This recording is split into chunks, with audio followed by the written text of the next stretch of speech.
তো দেখা যাচ্ছে কিছু কিছু জায়গায় তাদের গায়েবানা জানাজার জন্য কিছু মুসল্লি উপস্থিত হয়েছিল, বিশেষ করে মুন্সিগঞ্জে। আমি যেটা দেখলাম সরাসরি, যে কিছু মানুষ একজন ইমাম সাহেবকে নির্ধারণ করে জানাজার জন্য দাঁড় হলেন। তো সেখানকার দায়িত্বরত প্রশাসনে যারা ছিলেন তারা ইমাম সাহেবকে ধরে নিয়ে যাচ্ছেন, বলতেছেন যে গায়েবানা জানাজা বলতে কোনো জানাজা নেই। আসসালামু আলাইকুম রহমতুল্লাহ। সম্মানীয় সুধী, আমি আপনাদের মাঝে বর্তমান চলমান পরিস্থিতি নিয়ে দু একটা কথা বলবো। সেটা হচ্ছে আমাদের বা বর্তমান সাধারণ শিক্ষার্থীদের মধ্য থেকে অনেকেই শহীদ হয়েছেন। আল্লাহ পাক রব্বুল আলামিন তাদের শাহাদাতকে কবুল করুক। তো দেখা যাচ্ছে কিছু কিছু জায়গায় তাদের গায়েবানা জানাজার জন্য কিছু মুসল্লি উপস্থিত হয়েছিল, বিশেষ করে মুন্সিগঞ্জে। আমি যেটা দেখলাম সরাসরি, যে কিছু মানুষ একজন ইমাম সাহেবকে নির্ধারণ করে জানাজার জন্য দাঁড় হলেন। তো সেখানকার দায়িত্বরত প্রশাসনে যারা ছিলেন তারা ইমাম সাহেবকে ধরে নিয়ে যাচ্ছেন, বলতেছেন যে গায়েবানা জানাজা বলতে কোনো জানাজা নেই। তবে আমার কাছে দু একটা বিষয় সবচেয়ে বেশি অবাক লাগে, যে যখন পিছনের ইতিহাসগুলোতে তাকাই, যেমন ফেরাউন যখন ক্ষমতায় বসেছিল, হামানের পরামর্শে সে সকল শিক্ষা ব্যবস্থার কারিকুলাম নষ্ট করে দিয়েছিল, আলেমদেরকে ষড়যন্ত্র করে জেলখানা বা হত্যা করছিল।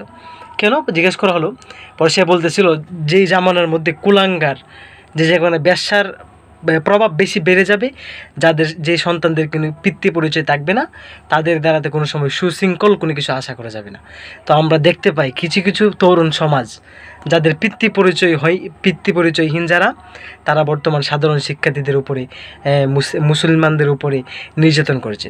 আর সবচেয়ে বড় বিষয় সেটা হচ্ছে প্রত্যেক যুগে যুগেই একজন ফেরাউন ছিল। এটা এখনও আছে, আগামীতে যদি আল্লাহ চাই তাহলে থাকবে, যদি পৃথিবী থাকে। বর্তমান সময়ে নব্য ফেরাউন তৎকালীন সময়ে যেভাবে মুসলিমদেরকে নির্যাতন করেছিল, আজকে পবিত্র আশুরা, মুহররমের 10 দিন, এই দিন যেমন ফেরাউনের কবল থেকে মুসা আলাইহিস সালাম মুক্তি পেয়েছিলেন, হযরত হুসাইন রাদিয়াল্লাহু তাআলা আনহুকে কুখ্যাত ইয়াজিদ এই দিন শহীদ করেছিল।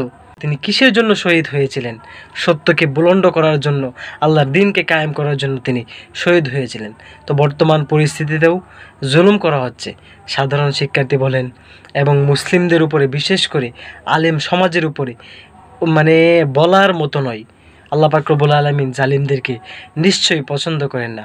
রাসূল সাল্লাল্লাহু আলাইহি ওয়াসাল্লাম বলেছেন, লা ইয়ারহামুল্লাহু মান লা ইয়ারহামুন নাস, যে ব্যক্তি মানুষের প্রতি দয়া করে না, আল্লাহ পাক রব্বুল আলামিন তার প্রতিও কখনো দয়া দেখাবেন না। তো প্রিয় সুধী, যারা শাহাদত বরণ করেছেন, আল্লাহ পাক রব্বুল আলামিনের কাছে দোয়া করি তাদেরকে শাহাদতের সর্বোচ্চ মর্যাদা দান করুক।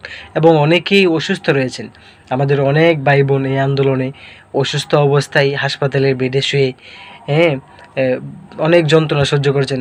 আল্লাহ পাক রব্বুল আলামিনের কাছে দোয়া করি, আল্লাহ পাক রব্বুল আলামিন তাদেরকে শেফায়ে কামেলা দান করুক।